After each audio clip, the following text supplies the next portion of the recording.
வெற்றி மீடியா நண்பர்களுக்கு வணக்கம். நம்மளோட பிக் பாஸ் நிகழ்ச்சியை பொறுத்தவரை வீட்டுக்கு நடுவில் இருந்த கோட்டை எடுத்துட்டாங்க. இனியாவது பிக் பாஸ் நிகழ்ச்சி சூடு பிடிக்கும் அப்படின்னு நம்ம எதிர்பார்த்துக்கிட்டு இருக்கும்போது பிக் பாஸ் வீட்டுக்குள்ள எல்லாருமே புரணி தான் பேசிட்டு இருக்காங்க. ஒரு சைட் பார்த்தோம் அப்படின்னா ஆனந்தியும் பவித்ராவும் ஊர்க்கிழவியாவே மாறிட்டாங்க. அதே மாதிரி விஷாலா இருக்கட்டும், ஜெஃப்ரியா இருக்கட்டும், தீபக் மேல வன்மத்தை கொட்டிட்டு இருக்காங்க.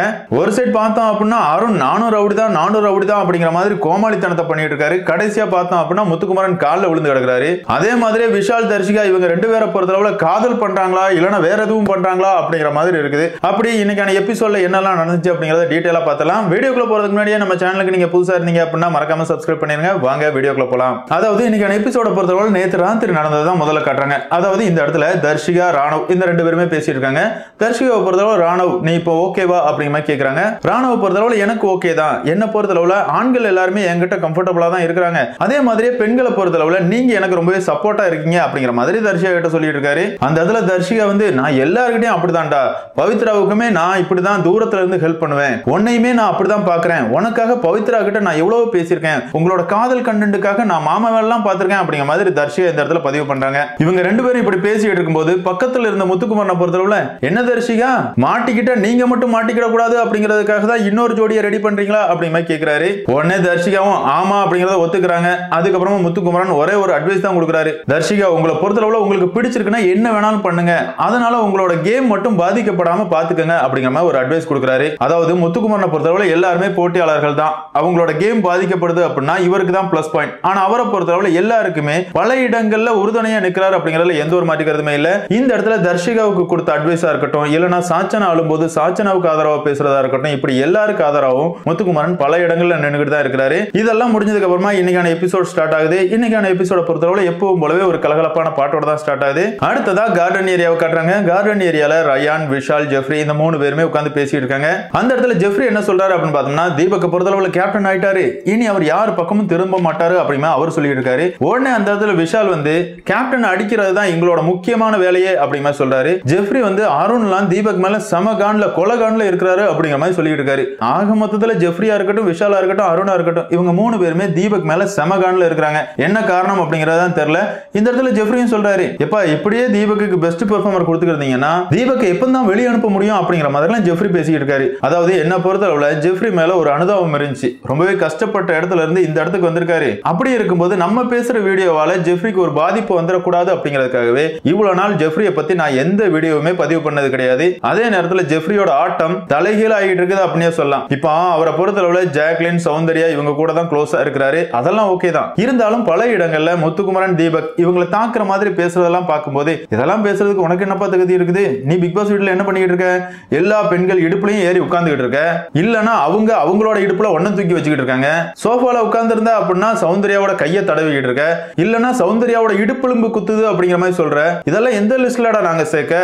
பாவம் பாவம் நினைச்சா நீ கொஞ்சம் ஓவரா தாண்டா ஆடிட்டு இருக்க ஜெஃப்ரி, உனக்கு அழிவு காலம் தொடங்கிருச்சு அப்படினே சொல்லலாம். சரி, இந்த இடத்துல இந்த சகுனிகள் எல்லாமே இப்படி பேசும்போதும் ரயானை பொறுத்தளவுல நீங்க எல்லாருமே தீபக்கு எதிராக இருந்தீங்க அப்படின்னா நான் தீபக்கு சப்போர்ட்டா இருப்பேன் அப்படிங்கிற மாதிரி ரயான் பேசுறாரு. அதுக்கப்புறமா லிவிங் ஏரியாவை காட்டுறானுங்க. லிவிங் ஏரியால இந்த வார கேப்டனா இருக்கிற தீபக்கு A23 ரம்மியோட கிங் கிரவுன்லாம் வருது. முன்னாள் கேப்டன் மஞ்சரி வந்து தீபக்கு அந்த கிரவுனை வச்சு விடுறாங்க. அந்த இடத்துல தீபக் என்ன சொல்றாரு அப்படின்னு பார்த்தோம்னா என்ன பொறுத்தளவுல ஒழுக்கம் ரொம்பவே முக்கியம்.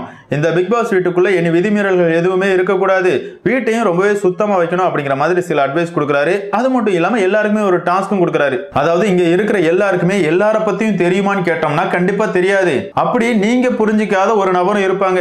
இந்த வாரம் முழுக்க அவரை பத்தி அப்சர்வ் பண்ணி வீக்கெண்ட்ல நான் இவரை பத்தி இப்படி நினைச்சிருந்தேன், ஆனா அவரோட உண்மையான குணம் இப்படிதான் அப்படிங்கிற மாதிரி நீங்க கடைசி நாள்ல பேசணும். இதுதான் உங்களுக்கு கொடுக்கிற டாஸ்க். அதாவது நீங்க எல்லாரையுமே புரிஞ்சுக்கிறதுக்கு இது ஒரு வாய்ப்பு அப்படிங்கிற மாதிரி ஒரு டாஸ்க் கொடுக்குறாரு. போட்டியாளர்கள் எல்லாருமே ஓகே அப்படிங்கிற சொல்றாங்க. அதுக்கப்புறமா தீபக்கை பொறுத்தளவுல பழைய சீசன்கள்ல நடக்கிற மாதிரி kitchen team, vessel wash team அப்படிங்கிற மாதிரி 3 டீமை பிரிக்கிறாரு. அதுக்கப்புறமா தர்ஷிகா, விஷால் இந்த ரெண்டு பேரையும் காட்டுறாங்க. இந்த ரெண்டு பேரை காட்டும் போது காதல் கண்டென்ட் தான் கொடுக்க போறானுங்க அப்படின்னு பார்த்தோம்னா பிரேக்கப் கண்டென்ட் கொடுத்துட்டு இருக்காங்க. இந்த இடத்துல தர்ஷிகா என்ன சொல்றாங்க அப்படின்னு பார்த்தோம்னா விஷால் உன்னை பொறுத்தளவுல அன்ஷிதா கிட்ட சத்தியம் பண்ணி சொல்லியிருக்க, எனக்கும் தர்ஷிகாவுக்கும் இடையில எதுவுமே இல்ல அப்படிங்கிற சொல்லியிருக்க, நீயே இப்படி சொன்னதுக்கு அப்புறமா நானும் விளைவிக்கிறேன் அப்படிங்கிற மாதிரி தர்ஷிகா சொல்றாங்க. அந்த இடத்துல விஷால் வந்து நான் அப்படிலாம் சொல்லல செல்லம், என்கிட்ட இப்படி கேட்டாங்க, அப்படி கேட்கும்போது நான் என்ன பண்ணேன் அப்படிங்கிற மாதிரி உருட்டிட்டு இருக்காரு. தர்ஷிகாவை பொறுத்தளவுல நீயே அப்படி சொல்லிட்டல, இனி நமக்குள்ள எதுவுமே இல்ல அப்படிங்கிற மாதிரி பேசுறாங்க.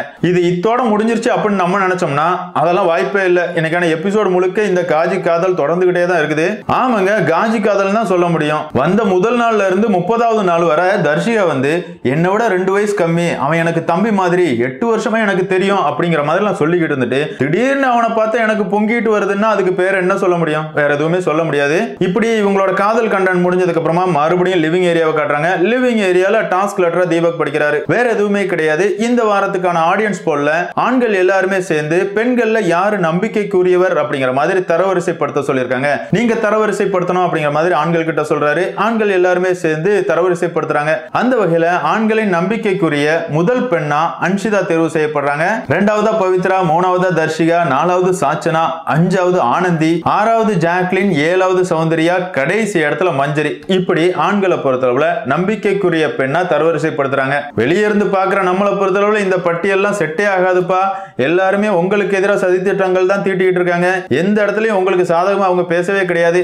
நீங்க முட்டாள்களா இருக்கிறீங்க அப்படிங்கிற மாதிரி பாக்குற நமக்கு ஃபீல் ஆச்சு. இருந்தாலும் உள்ள இருந்து பாக்குற அவங்களை பொறுத்தளவுல அவங்க இப்படி நினைச்சிட்டு இருக்காங்க அப்படினே சொல்லலாம். இப்படி இந்த டாஸ்க் முடிஞ்சதுக்கு அப்புறமா கார்டன் ஏரியாவை காட்டுறாங்க. கார்டன் ஏரியால ஆனந்தி, பவித்ரா இந்த 2 பேருமே உட்கார்ந்து பேசிட்டு இருக்காங்க. வேற என்னங்க பண்ண போறாங்க? புரளி தான் பேசிட்டு இருக்காங்க. முழுக்க முழுக்க வன்மத்தை கொட்டிட்டு இருக்காங்க அப்படினே சொல்லலாம். அதுலயும் குறிப்பா ஆனந்தியை பொறுத்தளவுல ஜெஃப்ரி மேல சமகான்ல இருக்காங்க. அதுக்கு காரணம் என்ன அப்படிங்கிறது உங்க எல்லாருக்குமே தெரியும். வீக்கெண்ட் எபிசோட்ல விஜய் சேதுபதி முன்னாடியே ஆனந்தியோட ஆட்டம் முடிஞ்சிருச்சு, வைல்ட் கார்டு வந்து ஆனந்தி இன்ஃப்ளூயன்ஸ் பண்றாங்க அப்படின்னு சொன்னதுல இருந்தே ஆனந்தியோட ஆட்டம் முடிஞ்சிருச்சு அப்படிங்கிற மாதிரி சொல்லியிருப்பாரு. இந்த காண்டை தான் வன்மமா ஆனந்தி இந்த இடத்துல கொட்டிட்டு இருக்காங்க. அதாவது ஜெஃப்ரியோட ஆட்டமே முடிஞ்சு போச்சு, அவனை பொறுத்தளவுல கேம் ஆடிட்டு இருக்கான், சௌந்தர்யா பின்னாடி தான் சுத்திட்டு இருக்கான். அது மட்டும் இல்லாம எந்த டாஸ்க்குமே அவன் சரியா பண்ணல. நடந்து முடிஞ்ச ராஜா ராணி டாஸ்க்ல கூட பணியால அவன் செயல்படவே இல்லை அப்படிங்கிற மாதிரி முழுக்க முழுக்க ஜெஃப்ரி மேல வன்மத்தை கொட்டிக்கிட்டு இருக்காங்க. ஜெஃப்ரி மேலதான் வன்மத்தை கொட்டிக்கிட்டு இருக்காங்க அப்படின்னு பார்த்தோம்னா அவங்க ஜெஃப்ரியோட நிறுத்தலங்க. தீபக், ரஞ்சித், விஷால் எல்லாரையுமே கழுவி ஊத்திட்டு இருக்காங்க. இன்னொரு சைட் பார்த்தோம் அப்படின்னா பவித்ராவுக்கும் ஜெஃப்ரி மேல செமகாண்டு. அதுக்கு காரணமும் வீக்கெண்ட் எபிசோட் தான். ஆமாங்க, ஜெஃப்ரியை பொறுத்தளவுல எனக்கு சாச்சனா வந்து 100 தடவை தோப்பு காரணம் போடுங்க அப்படிங்கிற மாதிரி பனிஷ்மெண்ட் கொடுத்திருந்தாங்க. அந்த நேரம் நான் பனிஷ்மெண்ட் பண்ணும்போது அதை எண்ணிக்கிட்டு இருந்ததே பவித்ரா தான் அப்படிங்கிற மாதிரி பவித்ராவை பத்தியும் போட்டு கொடுத்துருப்பாரு. அந்த வன்மத்தை தான் இந்த இடத்துல பவித்ராவும் கொட்டிக்கிட்டு இருக்காங்க. பார்க்கும்போது எனக்கு காமெடியா தாங்க இருந்துச்சு. அதாவது இவ்வளவு நாள் வந்து பெண்களை பொறுத்தளவுல ஆண்கள் அணி பெண்கள் அணி அப்படிங்கிற மாதிரி பிரிஞ்சிருந்தாங்க. அந்த நேரம் இவங்க தனியா உட்கார்ந்து பேசும்போது அடுத்த அணியை பத்தி தானே பேசுறாங்க அப்படிங்கிற மாதிரி நமக்கு ஃபீல் ஆச்சு. ஆனா இப்ப பிக் பாஸ் வீட்ல இருக்கிற கோட்டையே எடுத்துட்டாங்க. இவ்வளவு பேசுற நீங்க நேரடியாவே பேசலாமே, எதுக்காக இப்படி பொருளை பேசிட்டு இருக்கீங்க? பாக்குறதுக்கு கேவலமா இருக்குது அப்படிங்கிற மாதிரி தான் நமக்கு ஃபீல் ஆச்சு. உங்களுக்கும் அப்படி ஃபீல் ஆயிருந்துச்சுன்னா கமெண்ட்ல மென்ஷன் பண்ணுங்க. இது முடிஞ்சதுக்கு அப்புறமா மறுபடியும் லிவிங் ஏரியாவை தான் காட்டுறாங்க. இந்த இடத்துல கேப்டனுக்கு ஒரு செக் வைக்கிறாரு பிக் பாஸ். அதாவது ஒரு பூச்செடியை அனுப்பி விடுறாரு. அந்த செடியில 5 பூக்கள் இருக்குது. போட்டியாளர்கள் கேப்டன் சரியா அவரோட வேலையை செய்யலன்னு நினைச்சாங்க அப்படின்னா லிவிங் ஏரியால காரணத்தை சொல்லி அந்த பூச்செடியில இருந்து ஒரு பூவை கட் பண்ணலாம். இருக்கிற 5 பூவுமே காலி ஆயிருச்சு அப்படின்னா தீபக்கோட கேப்டன் பதவி பறிக்கப்படும் அப்படிங்கிற மாதிரி பிக் பாஸ் அறிவிப்பு கொடுக்கிறாரு. இது தீபக்கு பிக் பாஸ் வைக்கிற செக் அப்படியே சொல்லலாம். அந்த இடத்துல தீபக் ஒண்ணுதாங்க சொல்றாரு, என்னால முடிஞ்ச அளவுக்கு நல்ல கேப்டனா நடந்துப்பேன், அப்படியே நான் சரியா பண்ணல அப்படின்னா உங்க விருப்பப்படி பூவை கட் பண்ணிக்கலாம் அப்படிங்கிற மாதிரி எல்லாருக்கிட்டையுமே ஒரு வேண்டுகோள் வைக்கிறாரு. அந்த நேரம் போட்டியாளர்கள் எல்லாருமே ரொம்பவே டல்லா இருக்கிறாங்க. அந்த நேரம் கேப்டனா இருக்கிற தீபக் பொறுத்தளவுல எப்பா எல்லாருமே தூங்கி வலிஞ்சிட்டு இருக்கோம், ஏதாவது ஒரு டாஸ்க் பண்ணுவோம் அப்படிங்கிற மாதிரி அவங்களா ஒரு டாஸ்க் பண்றாங்க. வேற எதுவுமே கிடையாது. ஒரு நபர் எழுந்து வந்து மீதி இருக்கிற 17 நபர்கள்ட்ட இருக்கிற பிளஸ் பாயிண்ட சொல்லணும் அப்படிங்கிறது தான் டாஸ்கா இருக்குது. இந்த டாஸ்கை பொறுத்தளவுல 9 நபர்கள் மத்தவங்களை பாராட்டி பேசியிருந்தாங்க. ஆனா எபிசோட பொறுத்தளவுல ராணுவ பேசுறதை மட்டும் தான் காட்டியிருந்தாங்க அப்படின்னு சொல்லலாம். பார்க்கிறதுக்கு ரொம்பவே சுவாரஸ்யமாவும் பண்ணாவும் போச்சு. அதுக்கப்புறமா இந்த வாரத்துக்கான நாமினேஷன் ப்ராசஸ் நடக்குது. முதல்ல டைரக்ட் நாமினேட் செய்யறதுக்கான பவர் இருக்கிற சத்யாவை பொறுத்தளவுல ஜாக்லின் நாமினேட் பண்றாரு. அதுக்கு அவர் காரணமா என்ன சொல்றாரு அப்படின்னு பார்த்தோம்னா, ஜாக்லின் வந்து ரொம்பவே ஜட்ஜ்மெண்டா இருக்காங்க, அவங்க இருக்கிற இடம் ரொம்பவே டாக்ஸிக்கா இருக்குது அப்படிங்கிற காரணங்களை சொல்லி நாமினேட் பண்றாரு. அதே மாதிரி பெண்கள் அணியில இருந்த ஆனந்தியை பொறுத்தளவுல ரஞ்சித்தை நாமினேட் பண்றாங்க. ரஞ்சித் வந்து ரொம்பவே சேஃப் கேம் ஆடிட்டு இருக்காரு, எல்லாருக்கிட்டையும் நல்லவரா நடிச்சிட்டு இருக்காரு அப்படிங்கிற மாதிரி காரணங்களை சொல்லி இந்த 2 பேரையும் நாமினேட் பண்றாங்க. சத்யாவை பொறுத்தளவுல ஜாக்லின் நாமினேட் பண்ண உடனே ஜாக்லின் அழுது நாடகம் எல்லாம் கிரியேட் பண்றாங்க. என்ன ஜாக்லின், நாமினேஷன் ப்ராசஸ் நடந்துகிட்டு இருக்குது, சத்யா உங்களை ஒரு காரணம் சொல்லி நாமினேட் பண்ணிருக்காரு, நீங்க என்ன யாரையும் நாமினேட் பண்ணாமையா இருக்க போறீங்க? நீங்களும் 2 பேரை காரணத்தை சொல்லி நாமினேட் பண்ணதானே செய்றீங்க. நீங்க சொல்ற காரணத்தை மட்டும் நீங்க நாமினேட் பண்ண நபர் வந்து ஏத்துக்கவா போறாங்க? எல்லாருக்கும் அவங்கவுங்க காரணம் தான். சும்மா எதுக்காக அழுது சீன் கிரியேட் பண்றீங்க அப்படிங்கிற மாதிரி தான் எனக்கு ஃபீல் ஆச்சு.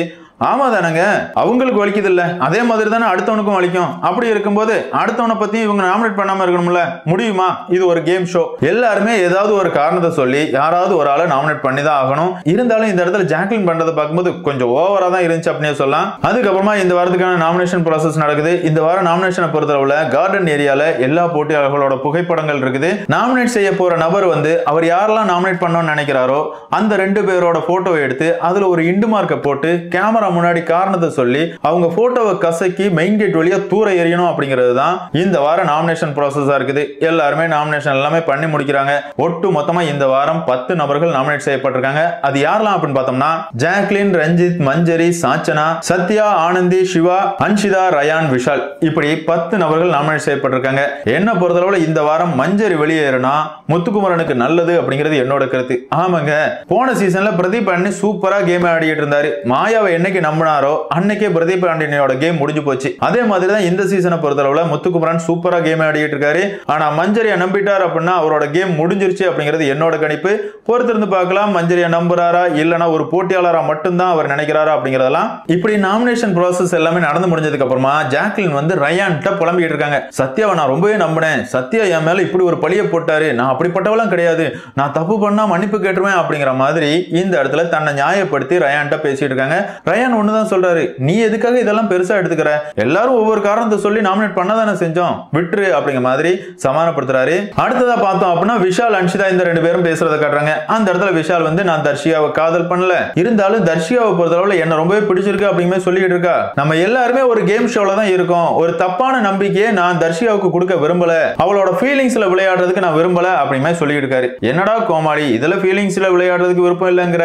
அதுக்கப்புறமா திரும்பவும் விஷால் தர்ஷிகா பேசுறத காட்டுறானுங்க. அந்த இடத்துல விஷால் என்ன சொல்லிட்டு இருக்காரு அப்படின்னு பார்த்தோம்னா என்ன செல்லம் என்ன தங்கம் அப்படிமே பேசிட்டு இருக்காரு. தர்ஷிகாவை பொறுத்தளவுல எனக்கு பிடிச்சிருக்கு அப்படிமா அவங்க ஓபனாவே சொல்றாங்க. விஷாலுமே நான் பிடிக்கலன்னு சொல்லல, இந்த பிக் பாஸ் வீட்டுக்குள்ள வேண்டாம், வெளியே போய் பாத்துக்கலாம் அப்படிங்கிற அவர் சொல்லி இருக்காரு. அப்படி இருக்கும்போது 2 பேருமே காதல் பண்றீங்க அப்படிங்கறத ஒத்துக்கிட வேண்டியதானே. தர்ஷிகா கிட்ட பேசும்போது தங்கம் செல்லோன்னு பேசிட்டு இருக்காரு, மத்தவங்க கிட்ட பேசும்போது அப்படி நான் காதல்லாம் பண்ணல, எனக்கும் பிடிக்கும் அவ்வளவுதான் அப்படிங்கிற சொல்லிட்டு இருக்காரு. அது மட்டும் இல்லங்க, இன்னைக்கான எபிசோட் கடைசியில 2 பேரும் மாத்தி மாத்தி கேக் எல்லாம் ஊட்டிட்டு இருக்காங்க. ஆக மொத்தத்துல இவனுக்கு காதல் பண்ணல, கண்டென்ட்டுக்காக கண்ட கருமத்தை பண்ணிட்டு இருக்காங்க அப்படிங்கறத உண்மை. இப்படி விஷாலோட நல்லவன் நாடகம் எல்லாமே முடிஞ்சதுக்கு அப்புறமா பிக் பாஸ் பொறுத்தளவுல இந்த வாரத்துக்கான ஷாப்பிங் டாஸ்க கொடுக்கறாரு. டாஸ்க் வேற லெவலுங்க, அவ்வளவு கஷ்டமா இருந்துச்சு, போட்டியாளர்கள் அவ்வளவு கஷ்டப்பட்டாங்க அப்படின்னு சொல்லலாம்.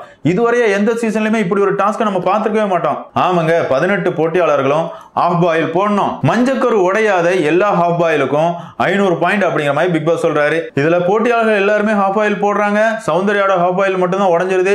அந்த வகையில 17 போட்டியாளர்கள் சரியா ஹாஃப் பாயில் போட்டதனால இவங்களுக்கு ஒட்டு மொத்தமா 8500 பாயிண்ட் கிடைக்குது. இந்த 8500 பாயிண்ட் பயன்படுத்தி நீங்க ஷாப்பிங் பண்ணலாம் அப்படிங்கிற மாதிரி பிக் பாஸ் சொல்றாரு.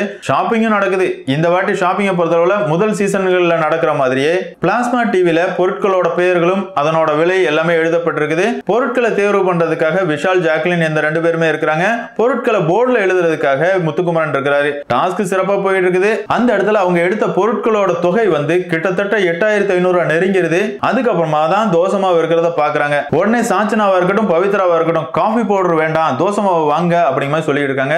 அந்த இடத்துல ஜாக்லின் வந்து இல்ல காஃபி பவுடர் தான் வேணும், தோசமாவு வேண்டாம் அப்படிங்கிற சொல்லி இருக்காங்க. பஸ்ஸர் அடிச்சிருது. போட்டியாளர்களை பொறுத்தளவுல தோசமாவு எடுக்க முடியல, காஃபி பவுடர் தான் எடுத்திருக்காங்க. இந்த இடத்துல சாச்சனா வந்து காஃபி பவுடர்லாம் தேவையே இல்ல, அத்தியாவசியமான பொருட்களுக்கு தான் முன்னுரிமை கொடுக்கணும் அப்படிங்கிற மாதிரி அவங்க சொல்றாங்க. இந்த இடத்துல சாச்சனா பேசுனது ரொம்பவே நியாயமான கருத்து தான். இருந்தாலும் ஜாக்லின் வந்து காஃபி பவுடர் தான் முக்கியம், தோசை மாவு ஒரு நேரம் தான் சாப்பிட முடியும், ஆனா காஃபி பவுடர் இருந்துச்சு அப்படின்னா வாரம் முழுக்க குடிக்கலாம் அப்படிங்கிற மாதிரி ஒரு கதை கட்டுறாங்க. சாச்சனாலாம் செமகான்ல இருந்தாங்க அப்படின்னே சொல்லலாம். உண்மையாவே இந்த இடத்துல சாச்சனா பக்கம் தான் நியாயம் இருக்குது. ஜாக்லினை பொறுத்தளவு எதுக்காக காஃபி பவுடர் எடுத்தாங்க அப்படிங்கிறது நமக்கு தெரியல. இதை வச்சும் பிக் பாஸ் வீட்டுக்குள்ள பல சலசலப்புகள் போயிட்டு இருக்குது. ஜாக்லினை பொறுத்தளவுல மஞ்சரி கிட்ட புலம்பிட்டு இருக்காங்க. சாச்சனாவை பொறுத்தளவுல முத்துக்குமரன், ராணவ் இவங்க கிட்ட புலம்பிட்டு இருக்காங்க. காஃபி பவுடர்லாம் முக்கியமா, நமக்கு தோசை மாவு தானே முக்கியம் அப்படிங்கிற மாதிரி பேசிட்டு இருக்காங்க. முத்துக்குமரனும் உண்மைதான், காஃபி பவுடரை விட தோசை மாவு தான் முக்கியம், இந்த பிரச்சனையை பெருசுபடுத்தணுமா அப்படிங்கிற அவர் கேட்கிறாரு. சாச்சனாவை பொறுத்தளவு கண்டிப்பா இதை பத்தி பேசியே ஆகணும் அப்படிங்கிற அவங்க சொல்றாங்க. அதுக்கப்புறமா கேப்டன் எல்லாம் பேசுவோம் அப்படிங்கிற முடிவுக்கு வர்றாங்க, பேசுறாங்க. இந்த காஃபி பவுடர் பிரச்சனையை பொறுத்தளவுல இந்த இடத்துல பெரிய பிரச்சனையா மாறல அப்படின்னாலும் கண்டிப்பா வர்ற வாரம் வீக்கெண்ட் எபிசோட்ல தரமான செய்கை ஜாக்லினுக்கு இருக்கு அப்படின்னே சொல்லலாம். ஆமாங்க, ஜாக்லினை பொறுத்தளவு பொறுத்தளவுல சாச்சனாவுக்கு எதிராக பேசியிருக்காங்க. சாச்சனாவுக்கு எதிராக பேசுற யாரையுமே விஜய் சேதுபதி வெட்டி வைக்கவே மாட்டாரு. இந்த வார வீக்கெண்ட்ல கண்டிப்பா ஜாக்லினுக்கு செருப்படி கன்ஃபார்ம் அப்படினே சொல்லலாம். இப்படி இந்த பிரச்சனை முடிஞ்சதுக்கு அப்புறமா கிச்சன் ஏரியால ஒரு பிரச்சனை நடக்குது. அந்த பிரச்சனையை பொறுத்தளவுல இந்த தற்கூரி அருண் தான் காரணம். ஆமாங்க, கிச்சன் இன்சார்ஜா அருண் தான் இருக்கிறாரு. எல்லாருக்குமே சாப்பாடு பரிமாறிட்டு இருக்காரு. அந்த இடத்துல மஞ்சரி சாப்பாடு வாங்க வரும்போது இவரை பொறுத்தளவுல கிரேவி ஒரு பவுல்ல கொடுக்குறாங்க. மஞ்சரி அந்த இடத்துல சொல்றாங்க, எனக்கு ஒரு பவுல்ல வேண்டாம், ஒரு கரண்டில போதும், எனக்கு அவ்வளவுதான் சாப்பிடுவேன் அப்படிமா அவங்க சொல்றாங்க. இருந்தாலும் அருணை பொறுத்தளவுல எல்லாருக்கும் இதுதான் அளவு அப்படிங்கிற மாதிரி கொட்டிடுறாரு. மஞ்சரி சாப்பிட்டுட்டு மீதியை குப்பையில கொட்ட போறாங்க. இதை பார்த்த முத்துக்குமரன் வந்து அருண்கிட்ட கேள்வி கேட்கிறாரு, என்னப்பா மஞ்சரி ஒரு கரண்டி தானே வேணும்னு கேட்டிருக்காங்க, மறுபடியும் எதுக்காக நீ ஒரு பவுல் போட்ட? அவங்க தேவைக்கு மட்டும் கொடுத்திருந்தா அதை வேற யாராவது சாப்பிட்டுருப்பாங்கல்ல அப்படிங்கிற மாதிரி நியாயமா பேசுறாரு. உடனே அந்த இடத்துல அருண் ட்ரிகர் ஆயிராரு. அவர் அந்த இடத்துல வார்த்தைகளை விடுறாரு. அதாவது எல்லா இடத்துலயுமே மஞ்சரிக்கு சொம்பு தூக்கிட்டு நீ வராத அப்படிங்கிற மாதிரி வார்த்தையை விடுறாரு. முத்துக்குமரனுக்கும் கோவம் வருது. இப்ப எதுக்காக இப்பெல்லாம் பேசிட்டு இருக்க? நீ பண்ணது தப்பு, அதை கேட்கறதுக்கு எல்லா ரைட்ஸுமே எனக்கு இருக்குது அப்படிங்கிற முத்துக்குமரன் பேசுறாரு. அருணை பொறுத்தளவு நான் உங்ககிட்ட பேசவே இல்லை, மஞ்சரி கிட்ட தான் பேசிட்டு இருந்தேன், நீ எதுக்காக இடையில வர்ற அப்படிங்கிற மாதிரி பிரச்சனை சலசலப்பாகுது. அந்த இடத்துக்கு கேப்டனா இருக்கிற தீபக் வராரு. முத்துக்குமரன், இந்த இடத்துல என்ன பிரச்சனை நடந்தாலும் சரிதான், இப்போ பிரச்சனை வேண்டாம், எல்லாருமே சமையல் வேலையெல்லாம் முடிக்கட்டும், அதுக்கப்புறமா நம்ம பேசி முடிவெடுத்துக்கலாம் அப்படிங்கிற மாதிரி சொல்றாரு. அதுக்கப்புறமா கிச்சன் வேலைகள் எல்லாமே முடிஞ்சதுக்கு அப்புறமா கார்டன் ஏரியால பேச்சுவார்த்தைகள் போகுது. அந்த இடத்துல இந்த தற்கூரி அருண் வந்து முத்துக்குமரன் மன்னிப்பு கேட்டுறாரு. அதாவது நான் பேசுனது தப்பு தான், இனி எல்லாருக்குமே அவங்க தேவைக்கு மட்டுமே குழம்பு கொடுக்குறேன், நம்ம எல்லாருக்குமே பொதுவா ஒரு அளவு வச்சிருப்போம், அதுக்கு மேல யார் கேட்டாலும் கொடுக்க மாட்டேன், அதே நேரத்துல அதுக்கு கம்மியா கேட்டாங்க அப்படின்னா அதை மட்டும் கொடுக்குறேன், அதே மாதிரியே முத்துக்குமரன் நான் பேசுனது தப்பு தான், என்ன மன்னிச்சிருங்க அப்படிங்கிற மன்னிப்பு கேட்கிறாரு. இதுக்கு பருத்தி மூட்டை குடோன்லயே இருந்திருக்கலாம்ல, நானும் ரவுடிதான் அப்படிங்கிற மாதிரி கத்த வேண்டியது, அதுக்கப்புறமா சாஷ்டாங்கமா காலில் விழுந்துட வேண்டியது. இதுதான் இந்த கோமாளி அருணோட தொடர் வேலையா இருக்குது. எல்லா பிரச்சனையிலுமே இவர் இப்படிதாங்க, வார்த்தைகளை படபடன்னு தொடுத்துருவாரு. கடைசியில பார்த்தோம் அப்படின்னா மன்னிப்பு கேட்டு காலில் விழுந்துட்டு இருப்பாரு. இதையே தான் இவர் தொடர்ந்து பண்ணிட்டு இருக்காரு. இன்னைக்கான எபிசோட்ல இதை தான் பண்ணாரு அப்படின்னு சொல்லலாம். இதோட இன்னைக்கான எபிசோட் முடிஞ்சிருது. உண்மையாவே இன்னைக்கான எபிசோட பொறுத்தளவு லைவ் ஸ்ட்ரீம்லாம் பார்க்கவே முடியாது, அந்த அளவு போர் அடிச்சிச்சு. ஆனா 1 hour எபிசோட பொறுத்தளவு கொஞ்சம் நார்மலா தான் இருந்துச்சு அப்படின்னு சொல்லலாம். அதே நேரத்தில் பிக் பாஸ் வீட்டுக்குள்ள பார்த்தோம் அப்படின்னா போட்டியாளர்கள் எல்லாருமே வன்மத்தோட அலைஞ்சுக்கிட்டு இருக்காங்க. இப்பதான் அவங்களோட உண்மையான முகங்கள் எல்லாமே வெளிவர தொடங்கிருக்கு அப்படின்னு சொல்லலாம். ஆமாங்க, பவித்ராலாம் இவ்வளவு நாள் ரொம்பவே நல்லவங்க அப்படிங்கிற வேஷத்துல இருந்தாங்க. இப்பதான் அவங்க ஒரு ஊர்கிழவியாவே மாறி இருக்காங்க அப்படின்னு சொல்லலாம். என்னதான் இருந்தாலும் பொறுத்திருந்து பார்க்கலாம். இந்த வாரத்தை பொறுத்தளவுல வீக்லி டாஸ்கா பொம்மை டாஸ்க் வேற கொடுக்க போறாங்க அப்படின்னு சொல்லிட்டு இருக்காங்க. பொம்மை டாஸ்க பொறுத்தளவுல எல்லா சீசன்லயுமே சூப்பரா இருக்கும். அதுலயும் குறிப்பா 6வது சீசன் ஃபயரா இருந்துச்சு. இந்த சீசனை பொறுத்தளவுல யாரு எப்படி விளையாட போறாங்க அப்படிங்கறத நம்ம பொறுத்திருந்து பார்க்கலாம். பிக் பாஸ் ரசிகர்களான உங்களை பொறுத்தளவுல அருண் முத்துக்குமரன் இந்த 2 பேர் சண்டையில யார் பக்கம் நியாயம் இருந்துச்சு அப்படிங்கிற உங்களோட கருத்துக்களை மறக்காம கமெண்ட்ல மென்ஷன் பண்ணுங்க. அதே மாதிரியே தர்ஷிகா விஷால் இவங்களோட காதலை பத்தி நீங்க என்ன நினைக்கிறீங்க அப்படிங்கறதையும் கமெண்ட்ல மென்ஷன் பண்ணுங்க. இந்த வீடியோ உங்களுக்கு பிடிச்சிருந்தா லைக் பண்ணுங்க, ஷேர் பண்ணுங்க, மறக்காம சேனலை சப்ஸ்கிரைப் பண்ணுங்க. Thank you friends.